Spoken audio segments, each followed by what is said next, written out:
Dan Bandung bagiku bukan cuma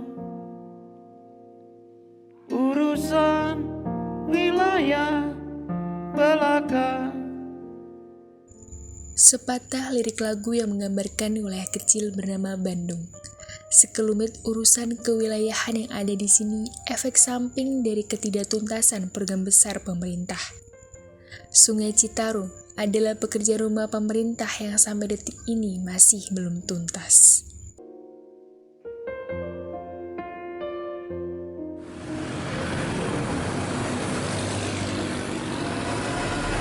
Tambah pekat darahnya.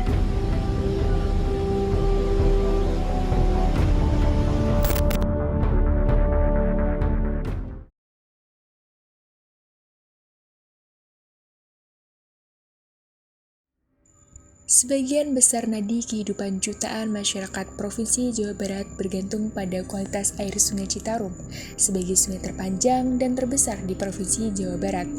Sungai yang memiliki panjang sekitar 300 km atau 28.000 meter dengan aliran yang mengaliri 13 wilayah kabupaten atau kota ini mengambil peran yang sangat esensial dan krusial dalam penyokong air untuk keperluan rumah tangga, irigasi, industri, pembangkit listrik yang acap kali menimbulkan dampak negatif terhadap kualitas airnya. Hal tersebut disebabkan akibat laju pertumbuhan dan aktivitas penduduk baik secara domestik maupun industri yang begitu pesat dengan kurangnya keselarasan antara pesatnya aktivitas penduduk dengan pengelolaan dan pelestarian lingkungan hidup beserta ekosistemnya. Bulan Februarian Perpres 15 2018 intinya ada percepatan untuk penanggulangan Citarum oleh Presiden. Ini menandakan selama 5 tahun selama ini progres dan kemajuan tidak signifikan sampai harus Presiden turun tangan. Dan menurut saya ini menjadikan sebuah catatan terhadap manajemen. Bahkan pernah ada janji 2018 bisa diminum oleh manusia, tapi ternyata kenyataannya tidak. Jadi kira-kira kok bisa selama 5 tahun sampai harus Presiden Republik Indonesia mengambil alih manajemen pengelolaan lingkungan Citarum. Jadi ini adalah Badan Sungai Citarum itu urusan pemerintah pusat. Bukan urusan provinsi, bukan urusan kabupaten. Jadi ada 3 pendekatan mengenai Citarum. Satu yang struktural, yang non-struktural, dan yang kultural. Bapak menganggarkan 120 miliar per tahun untuk Citarum Bestari. Per hari ini belum bestari, belum bisa diminum, Pak. Tetapi sampah yang dari kota Bandung berkurang saat ini. Jadi Badan Sungai Citarum itu bukan urusan provinsi, Kang Emil. Ya, harus belajar kembali Anda tentang bagaimana Undang-Undang 23 tahun 2014 ya. Tetapi ini adalah urusan yang bisa diganti secara vertikal, pemerintah pusat, provinsi, dan kabupaten kota.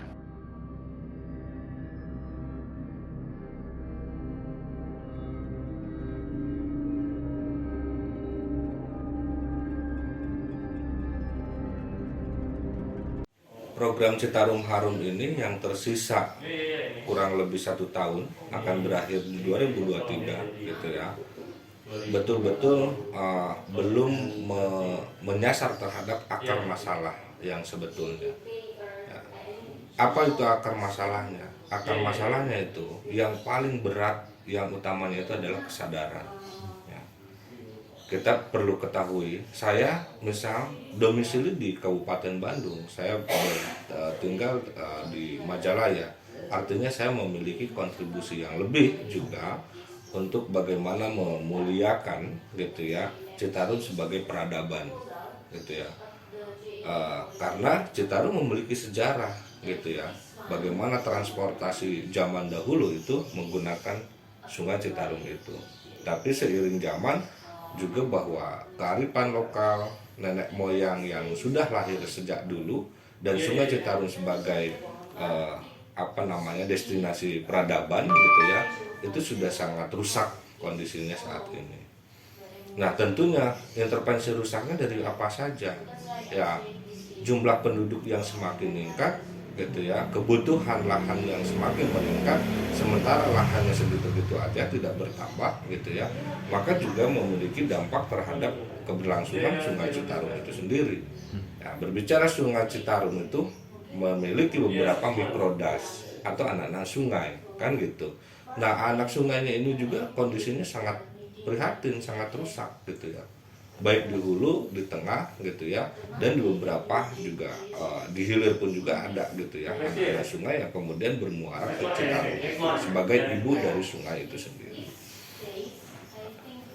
Nah, dasar yang paling penting yang perlu saya ingin sampaikan itu adalah kenapa kami masih mengkritisi dan juga menyampaikan program Citarum ini belum menyasar terhadap akar masalah, karena persoalan banjir hingga saat ini masih terjadi. Ya. Orang yang tidak paham secara betul terhadap akar masalah gitu ya, kebijakan apapun dengan kasat mata gitu ya, melihat situasi banjir aja itu menjadi salah satu tolak ukur. Menjadi salah satu tolak ukur bagaimana program Citarum ini bisa mengatasi persoalan itu. Tapi faktanya hari ini banjir itu masih terjadi di mana-mana. Tidak hanya terjadi di wilayah tengah, di hilir, tapi terjadi juga di puncak, di gunungnya, di hulunya gitu. Minggu lalu saya mendapat kiriman video di daerah Kampung Cirawa, Desa Ciberem, itu terjadi banjir bandang yang berapa kalinya gitu, itu terjadi dalam kurun waktu 1 tahun ke belakang ini gitu. Dan kita tidak bisa menyalahkan intensitas hujan ya. Dari sejak dulu pun juga intensitas hujan tinggi ya yang namanya hujan gitu tidak bisa kita hindari, kita bisa atur gitu ya. Itu adalah sebuah rezeki dari Tuhan gitu ya. Tapi intensitas hujan itu memang memiliki dampak, sebagian dampak gitu ya, tapi akar masalahnya bukan karena seolah-olah intensitas hujan yang begitu tinggi, tapi ada intervensi kerusakan apa yang terjadi kan gitu. Nah, mau disadari dan tidak disadari di wilayah hulu itu memang masih terjadi pemanfaatan lahan gitu ya, karena memang mayoritas masyarakat di sana itu adalah buruh tani atau petani gitu. Nah, seharusnya negara itu mampu memfasilitasi keluhan atau keinginan atau harapan sosial ekonomi mereka gitu ya, yang dimana kebutuhan lahan itu menjadi salah satu hal yang penting untuk melanjutkan hajat hidup mereka ke depan gitu. Nah, sebelum Citarum Harum ini banyak program, malah duit yang sangat luar biasa, uang yang sangat luar biasa yang disiapkan pemerintah gitu ya, dari mulai pusat sampai daerah, dan sifatnya itu adalah hutang. Dan hutang itu juga dibebankan tidak terhadap negara, tapi dibebankan kepada rakyat, yang dimana rakyat harus membayar hutang untuk perbaikan pemulihan Citarum itu sendiri. Ada ADB, ada JICA, ada World Bank gitu ya. Dan itu uang yang sangat luar biasa dan bentuknya itu adalah utang. Ya. Nah, tapi persoalannya juga tidak teratasi gitu. Ya, yang saya tahu ada Pompepar, terus ada profesi alih komoditi gitu ya. Terus ada Citarum Bergetar gitu ya. Banyak, ada KUT dan lain sebagainya, dan itu sifatnya utang semua, tapi juga tidak menyasar terhadap akar masalah, sehingga masalah di hulu, tengah, dan hilir masih terjadi hingga saat ini. Nah, sekarang juga sama dengan anggaran APBN yang juga tidak sedikit ada dana utangnya, dan kemarin sudah juga kontrak gitu dalam sisa waktu yang tersisa ini. Indonesia menerima bantuan dari pemerintah Jepang gitu ya, untuk melanjutkan waktu yang tersisa ini gitu. Tapi juga ya belum menyasar terhadap akar masalah. Banjir, yang kedua pencemaran. Ya, pencemaran industri masih terjadi. Bohong kalau misalnya bahwa air Sungai Citarum itu statusnya tercemar ringan. Saya tidak sependapat dengan apa yang menjadi statementnya gubernur. Ya, gubernur pada tahun lalu ketika kami memperingati Hari Citarum, gitu ya, menyampaikan bahwa air Sungai Citarum kondisinya tercemar ini. Saya tidak tahu ngambil samplingnya di mana. Sementara dari hulu, tengah, dan hilir pencemaran industri itu masih terjadi yang digelontorkan langsung kepada Sungai Citarum.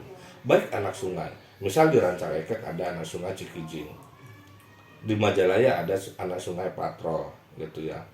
Di tengah juga di Karawang banyak karena wilayah industri.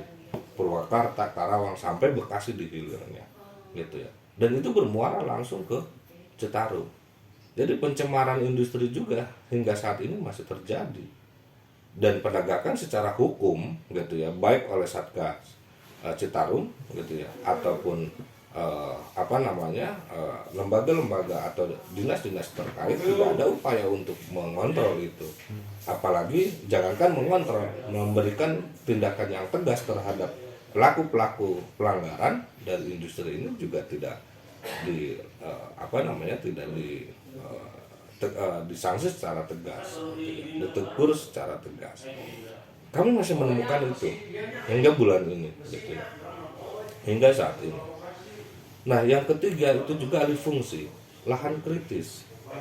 Saya tidak tahu, gitu ya, Satgas Citarum dalam program Citarum Harum ini, misal di wilayah hulu membuat pembibitan, sentra pembibitan terbesar juga, gitu ya. Tapi saya tidak tahu bagaimana mereka melakukan penanaman yang disertai dengan pengawasan, evaluasi, diakhiri dengan evaluasi. Misal berapa pohon yang sudah ditanam, berapa juta pohon yang sudah ditanam, di mana saja itu lokasinya, dan bagaimana proses pengawasannya, serta bagaimana proses evaluasinya. Saya tidak tahu itu, dan saya pikir juga keempat, lemahnya transparansi dari program Citarum Harum ini juga masih dirasakan oleh publik. Ya tadi salah satunya kami belum mengetahui secara detail apa yang dikerjakan mereka, ya, gitu.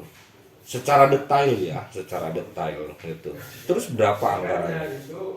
Di transparansi ini selain kegiatan yaitu adalah anggaran, ya.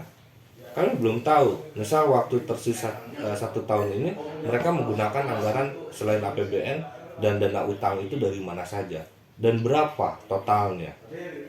Karena publik harus tahu itu, apalagi yang sifatnya dana utang yang itu dibebankan kepada rakyat, kepada masyarakat, itu harus tahu, gitu. Nah, itu yang keempat. Yang kelima, selain lahan kritis, terus juga tidak adanya transparan, gitu. Yang kelima terkait sampah salah urus pengelolaan sampah ini masih juga belum benar, gitu ya. Proses pembakaran itu bukan salah satu upaya yang diamini di kita, gitu ya, baik di Kabupaten Bandung, di kota maupun dalam konteks tingkat provinsi. Toh Wali sendiri juga kami mengkritisi secara keras dengan proses pembakaran sampah yang prosesnya dibakar, karena mengakhiri ada residu, tetap ada residu, gitu ya, dan residu itu mau diapain?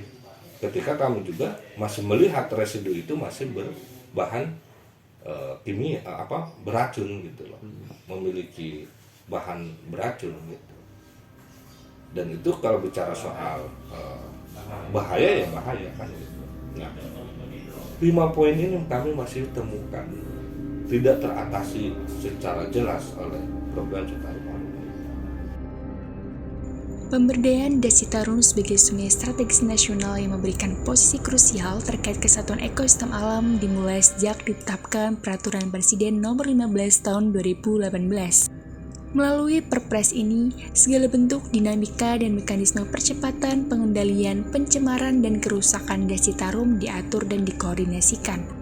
Kebijakan pemberdayaan ini berangkat dari keadaan krisis dan memprihatinkan dari Sungai Citarum yang secara terus-menerus menyumbang pencemaran di lingkungan hidup masyarakat. Oleh karena itu, program ini akan berlangsung secara masif dan signifikan untuk mewujudkan fungsional Sungai Citarum yang menjadi simbol peradaban masyarakat. Sebenarnya kita regulasinya cukup ribet ya, cukup complicated karena di Perpres nanti buka Perpresnya, Perpres nomor 15. Jadi kita tuh sebenarnya di atas kita tuh ada komando gubernur kan, Gubernur Ridwan Kamil.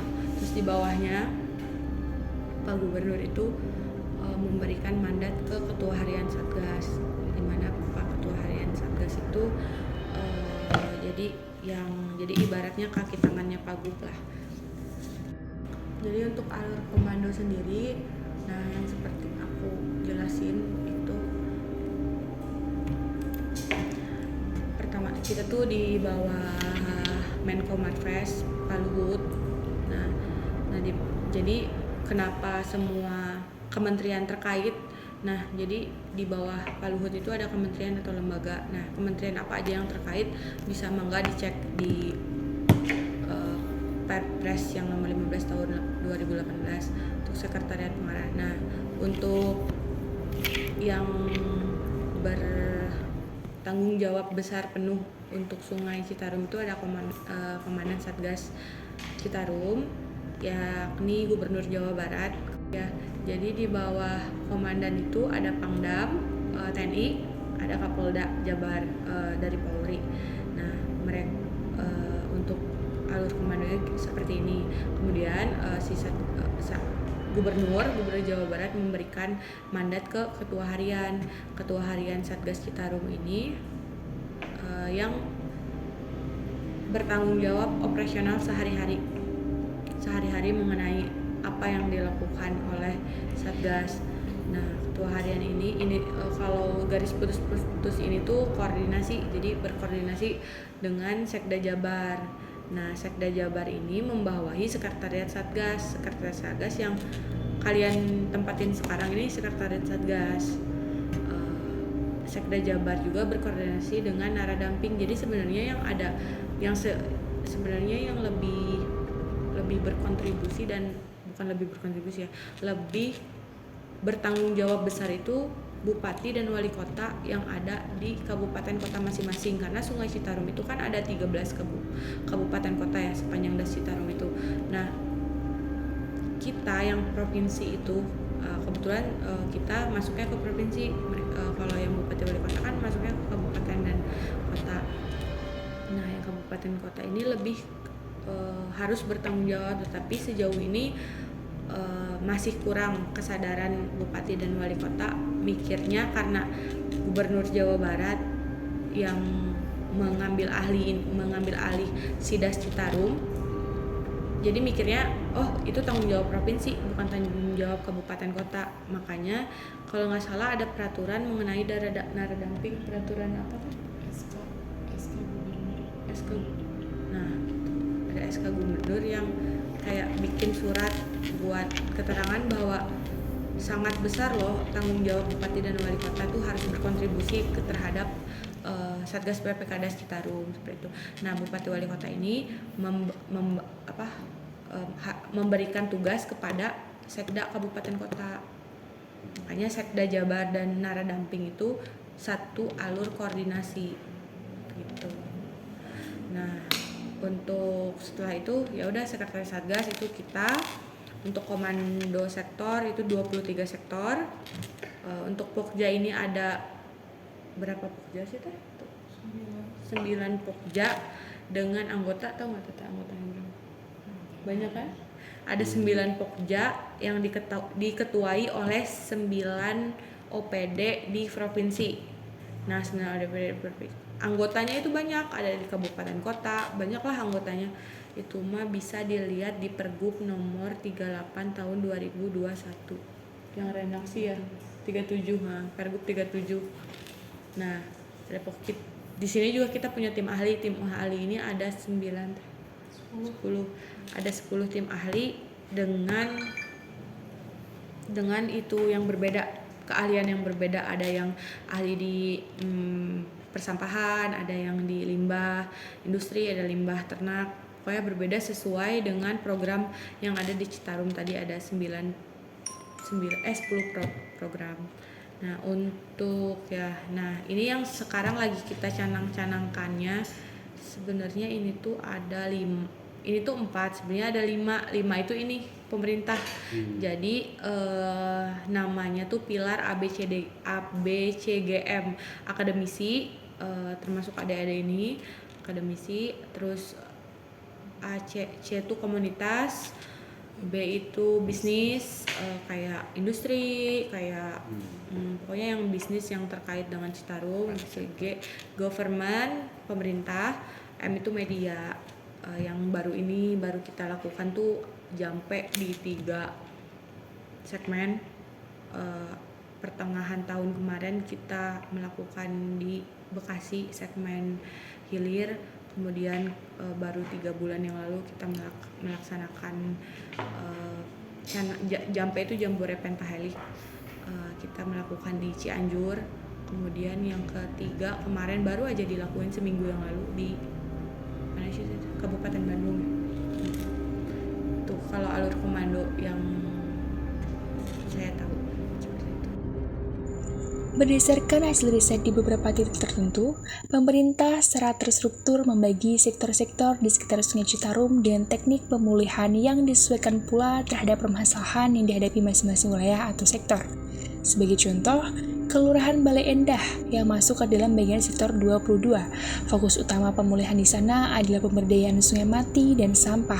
Sedangkan di wilayah Kelurahan Maleer, satuan tugas mempunyai fokus untuk melakukan penertiban liar terhadap pemukiman warga yang tidak mempunyai sertifikat tanah sebagai bukti hak milik pribadi.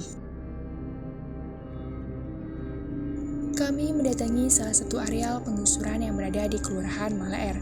Kami bertemu dengan pemerintah desa dan masyarakat Maleer, terutama dari Karang Taruna Kelurahan Maleer.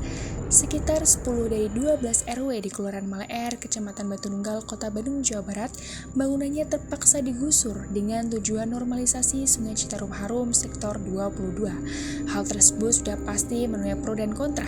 Pasalnya, tutur Satgas Citarum, pemukiman bantaran sungai yang ditertibkan tak memiliki sertifikat dan menjamin tanah pemerintah.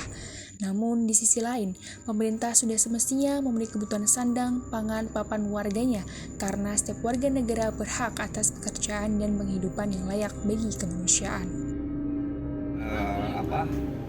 Kelurahan Maleer ya, punya masalah sama warga yang dampak program Citarum Harum.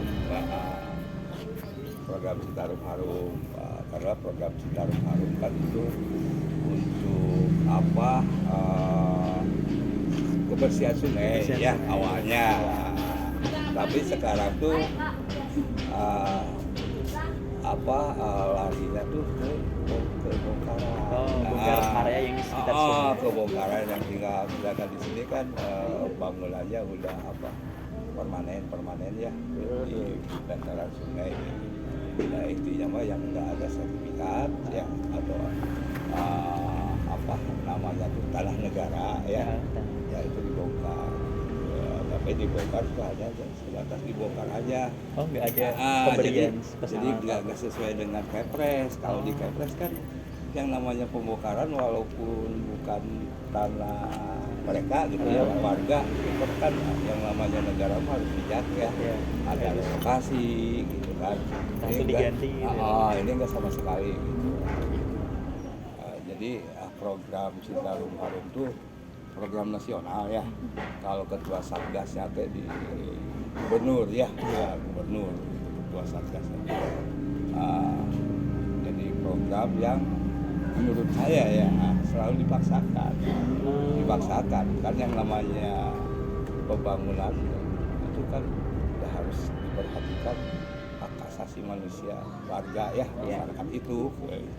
Jadi sekarang tuh lagi prihatin ya warga yang kena bongkaran tuh yang mampu bisa cari kontrakan gitu atau tapi yang enggak itu kemana nggak dipikirkan itu ya. Cuma bongkar aja itu terserah mau kemana gitu kalau pemikiran pemerintah itu seperti itu gitu. Tapi dari desa sendiri ini ada tindakan gitu nggak bisa semacam kita aja sebagai forum RW ya. Kita kita ajuin melalui prosedur ya, kita tampung aspirasi warga yang kena dampak bongkaran tuh dari RT ya, datanya dari RW sampai ke forum kelurahan, kecamatan, sampai ke forum kota dilanjuti ke dewan ya, ke kepemimpinan kita. Kali ini wali kota Bandung, berarti wali kota ya, itu nggak ada tanggapan sama sekali, nggak ada tanggapan sekali ya gitu. Itu kemungkinan permasalahannya yang ada di Maleer saat ini. Memusatkan perhatian terhadap isu penertiban liar di daerah Kelurahan Maleer, hampir seluruh daerah pemukiman warga rata dengan tanah akibat penggusuran yang dilakukan oleh alat berat pemerintah. Harus pindah kemana dan harus ke siapa gitu ya. Sementara kan kondisi ekonomi di wilayah kita tuh sangat-sangat ya memprihatinkan ya. Apalagi rumahnya pun terbongkar gitu. Karena ini sebagian dari program dari pemerintah yang harus di mana yang rumahnya di dekat bantaran sungai ya harus segera dikosongkan. Itu sebagiannya program pemerintah juga sih seperti itu. Tapi dari respon beberapa warga kan ketika pemerintah memutuskan untuk menggusur beberapa daerah di sini, bahkan hampir secara keseluruhan daerah di sini, gimana respon dari warga? Menolak sih, yang paling jelas sih menolak. Karena warga pun pengen tahu batas dari bibir sungai sampai rumah itu berapa meter. Sementara kan saat ini belum jelas sih, belum jelas. Ada yang ya lihat sendirilah kondisinya, ada yang masuk juga masih tetap terbongkar. Ya, itu karena kebijakan dari pemerintah juga yang harus itulah ya. Intinya acuannya sih sertifikat. Kalau yang ada sertifikat ya itu harus bongkar rumah. Tapi sebelumnya dari pemerintah pernah ada himbauan nggak Kang ke warga sini, oh ini tanah pemerintah nggak boleh dibutuhin gitu, atau kalau misalkan ini tanah pemerintah warga mau di sini harus beli atau bagaimana gitu nggak? Ya. Dulu waktu bulan April masyarakat kita sudah melakukan sosialisasi di kelurahan, ya sosialisasi di kelurahan ke 10 RW yang ada di kelurahan ini, yang pertama kan RW ini yang rumahnya di dekat bantaran sungai. Kita sudah melakukan sosialisasi beserta satpol pp juga ada di sana ya, ternyata ada semuanya warganya ya gitu ya, prihatin ya, karena kan bingung juga gitu. Cuman warga ini menuntut lah istilahnya untuk melakukan relokasi ya, jadi pada intinya walaupun tantangan ya manusia tidak gitu Pak.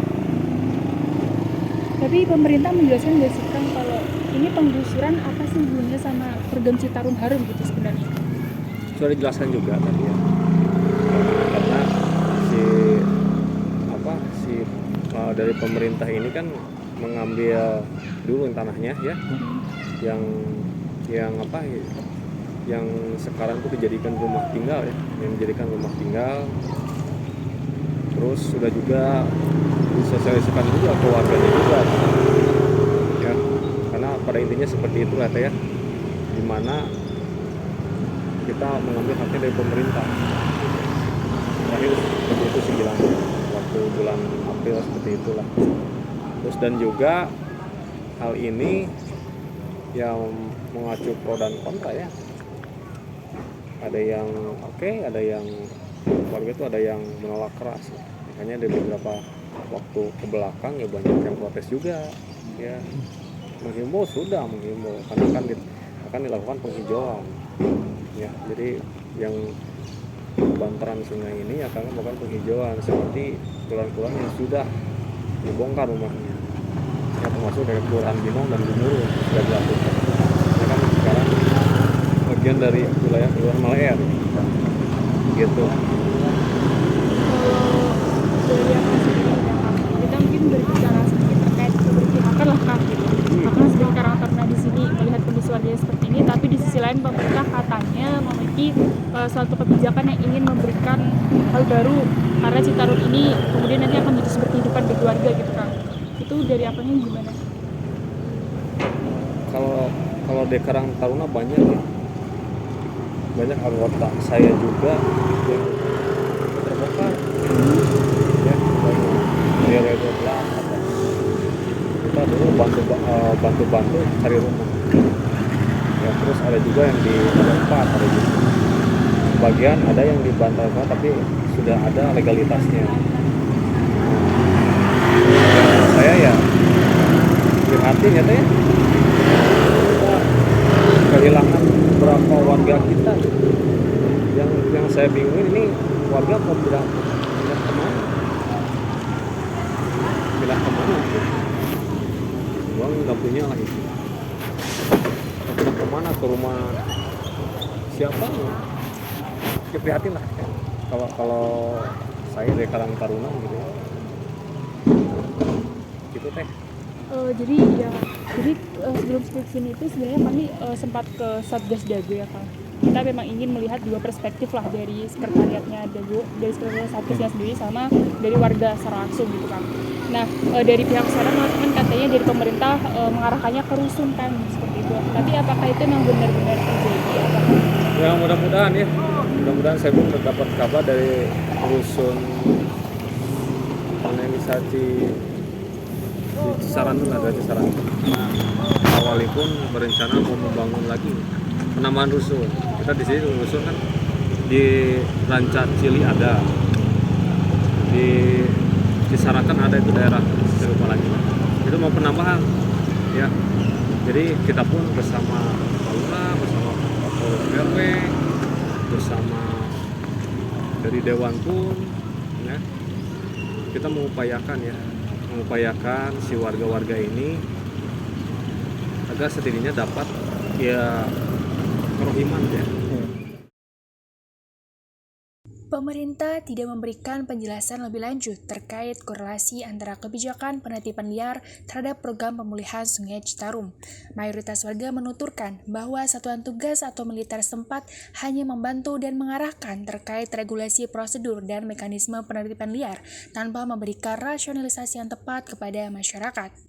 Meskipun hampir 20% penduduk setempat dikatakan ilegal karena tidak mempunyai sertifikat tanah di Kelurahan Maleer, pemerintah sebagai institusi negara yang mengayomi masyarakat seharusnya berpikir dan bertindak secara kritis terhadap dampak yang dialami oleh penduduk setempat. Tujuan pembongkaran ini ya, kita di lapangan itu kan di bagian bawah ya, paling bawah ya. Kalau untuk lapangan ini kita pembongkaran pertama itu tujuannya untuk membuka jalan atau membuka saluran-saluran yang bisa kita buat nantinya untuk jalan infeksi ya. Itu untuk pokoknya. Kalau untuk kan biasanya ada lebaran, ada yang pas 3 meter itu untuk jalan, untuk pengerasan. Kalau yang sebelah-sebelahnya yang luasannya biasanya itu kita gunakan untuk lahan terbuka hijau, terus untuk taman-taman untuk umum lah gitu kan. Yang jelas tanah itu dikembalikan oleh perusahaannya dan disertifikasi oleh negara, nanti akan di dalam hal ini BBWS ya. Kalau kita juga nggak ada wewenang ke sana sebenarnya, kita hanya mengerahkan untuk pembongkaran. Nanti yang eksekusi ke depannya dinas itu kayak PU dengan BBWS yang mengerjakan. Kita hanya eksekusi lah dalam hal ini. Jadi mengembalikan fungsi tanah. Ya, mengembalikan fungsi tanah yang punya negara kan gitu, karena mereka menempati di bantaran sungai ini tidak punya legalitas yang sah gitu. Terus ini kan kalau nggak salah 10 dari 12 RW ya yang dibongkar di Maleer ini ya. Iya betul. Terus ada berapa? 500 bangunan kurang lebih. Berarti itu kan otomatis mereka harus ada yang pindah gitu dari tempatnya. Nah itu apakah difasilitasi atau kayak ya udah nyebar aja gitu? Sebagian ada yang kita relokasi ya ke Ranca Cili, tapi itu juga karena kan di Ranca Cili itu rusun ya, menunggu daftar tunggunya juga cukup banyak dan cukup panjang, kecuali yang emang urgent atau yang emang udah tua terus dia tidak punya keluarga itu kita khususkan ya. Tapi kalau yang masih sehat ya menunggu daftar tunggu itu. Jadi rata-rata mereka pindah ke tempat saudaranya atau pulang kampung, mereka punya kampung rata-rata seperti itu. Itu sistematikanya gimana tuh Pak? Berarti warga udah diperingatkan dulu nih. Nah, kalau untuk prosedur ya, prosedur awal itu kita emang sudah kita laksanakan dari awal sosialisasi ya, tahapannya ya. Sosialisasi warga, terus surat peringatan dari kecamatan, lalu SP1 dari Satpol ya, SP1, SP2, SP3 itu tahapan kami sebagai dasar hukum ya untuk melaksanakan pembongkaran ini. Tidak semena-mena kita pemberitahuan langsung besok harus bongkar, tidak seperti itu, karena kita juga kan punya tahapan dan prosedur ya. Jadi nggak semena-mena juga kita bergerak, dan kita bergerak juga tidak sendiri, tim ya. Satgas ini ada dinas beberapa dinas yang ikut dengan kita kan, seperti BPN, PU, BBWS, terus Distaru ya yang tahu dengan lokasi bangunan atau tata ruang ya. Kalau menghadapi reaksi masyarakat sendiri pada awalnya gimana Pak? Apa ada yang protes atau gimana? Kalau ya itu, kalau ini bukan apa saya. Kalau reaksi apa namanya itu warga ya, warga itu ya pro dan kontra ya. Ada yang memahami, ada yang tidak terima, ada yang biasa-biasa aja. Karena beda-beda, yang satu karena mereka rata-rata ada yang dikontrakan di bantaran itu, ada yang punya sendiri, ada yang dia baru beli. Nah yang baru beli ini yang kadang-kadang jadi problema ya. Dia merasa baru beli, merasa memiliki, jadi dia bertahan. Kadang-kadang sempat ya kita adu argumen di lapangan, terus ya macam-macam lah dia cara dia untuk bertahan. Tapi ya dengan kita kasih sosialisasi tersebut, terus pemahaman yang benar-benar kita masuk untuk dia lah gitu, ujung-ujungnya mereka menerima gitu kan. Sampai akhirnya mereka juga pindah sendiri dan membongkar sendiri. Bahkan untuk pembongkaran ini juga rata-rata mereka manual ya, untuk diborongkan oleh, jadi bangunannya dijual dan mereka hanya menerima uangnya ya sudah. Jadi mereka punya bekal lah untuk ngontrak atau untuk pulang kampung seperti itu. Banyak program-program yang ditelurkan seiring dengan efektivitas berjalannya tujuan Citarum Harum, seperti program edukasi dan pemberdayaan masyarakat secara top-down dari stakeholder pemerintah dan lembaga. Menurut saya mah udah tepat, cuman hanya kita kan masalahnya sekarang bukan ada di programnya, tapi di warganya, masyarakatnya, gimana kesadaran mereka mau mendukung program ini kan. Kalau misalnya mereka masih tetap buang sampah ke sungai atau si air limbah yang dari rumah langsung dialirin ke sungai, ya masih gimana kita mau bikin program sebagus apapun tetap gagal menurut saya kan. Sekarang lebih ke gimana pemerintah kan cuma memfasilitasi dan membantu untuk melakukan kebijakan-kebijakan yang bisa membuat sungai nggak kotor lagi. Kultur masyarakat di kita itu dengan cara pemaksaan nggak bisa. Menumbuhkan dalam konteks menumbuhkan kesadaran. Saya masih meyakini kesadaran itu akan muncul baik ketika sosialisasi atau transparansi yang seharusnya dilakukan dengan baik oleh pemerintah itu dijalankan dengan baik. Saya masih meyakini itu. Misal, contohnya, kita ambil wilayah hulu dulu. Dalam target 1 tahun ke depan, wilayah hulu menjadi satu target yang diprioritaskan. Ya. Apa ya kebutuhan di sana? Dan apa masalahnya di sana? Misal lahan kritis, ya, atau alih fungsi, kan gitu. Atau maraknya bisnis wisata alam. Maka targetnya itu adalah bagaimana program-program yang seharusnya dengan masalah seperti itu betul-betul disosialisasikan secara gamblang ke masyarakat dan diberikan ruang untuk keterlibatan mereka. Tapi harus disertai dengan pengawasan dan evaluasi. Tak cukup juga warga hanya dilibatkan tanpa diberikan pengawasan dan evaluasi. Nggak akan muncul juga kesadarannya. Karena kultur di kita, juga masyarakat di kita, kalau misalnya udah dikasih kepercayaan tanpa disertai dengan pengawasan dan evaluasi, dia tidak akan muncul. Yang ada apa? Pragmatis. Karena ada melihat dalam sebuah konteks program dan ada anggaran. Nah, persoalan sebelumnya, sebelum program ini, program-program yang sangat banyak saya katakan di awal tadi, prosesnya seperti itu, mekanismenya seperti itu. Diberikan kepercayaan kepada warga tanpa disertai dengan pengawasan dan evaluasi, akhirnya apa? Pragmatis, bukan kesadaran. Nah, sosialisasi yang begitu gamblang, transparan itu yang saya maksud itu, yang tidak melahirkan atau memunculkan sisi nilai pragmatisnya masyarakat akhirnya.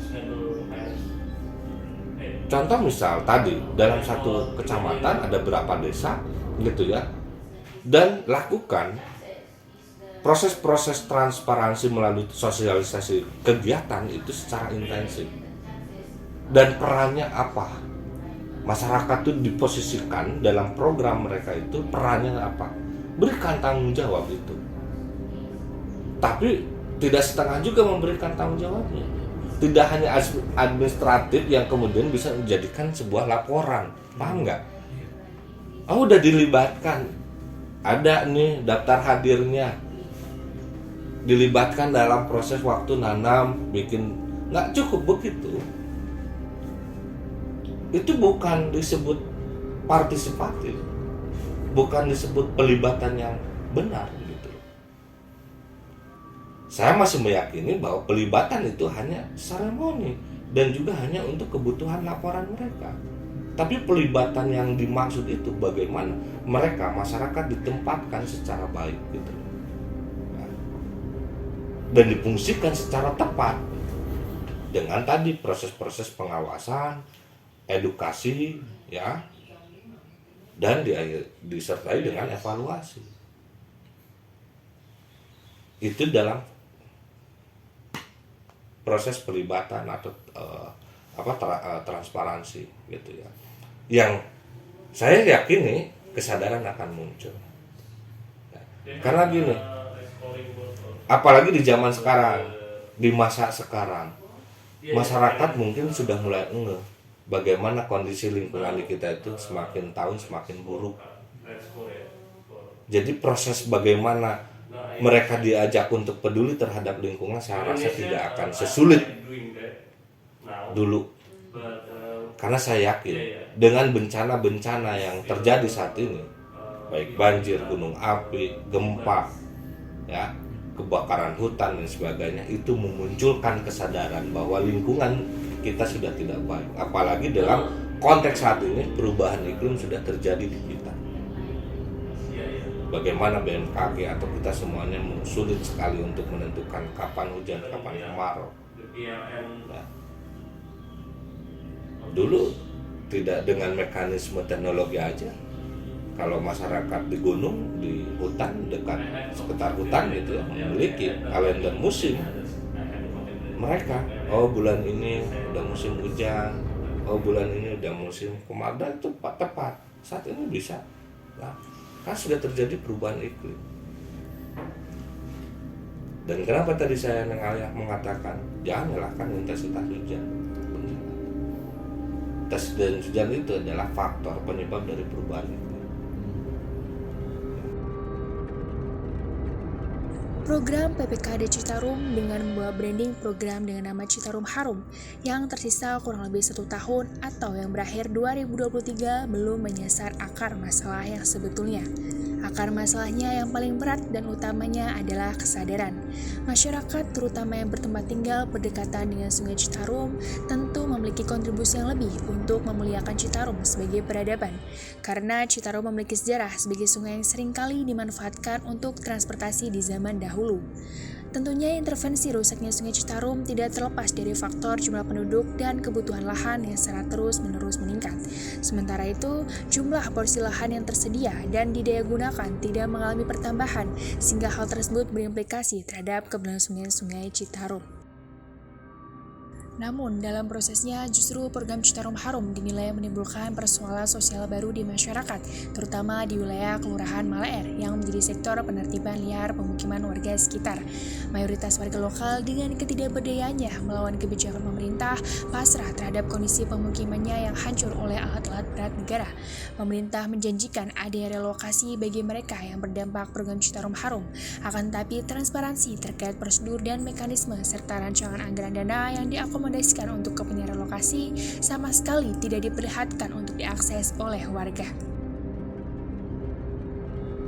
Lebih jauh dari itu, melibatkan perasaan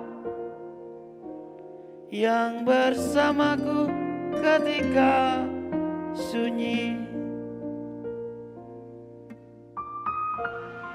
Dan Bandung bagiku bukan cuma masalah geografis, lebih jauh dari itu, melibatkan perasaan yang bersamaku ketika sunyi. Mungkin saja ada tempat yang lainnya, ketika ku berada di sana. Akan tetapi perasaanku sepenuhnya ada di Bandung, yang bersamaku ketika itu.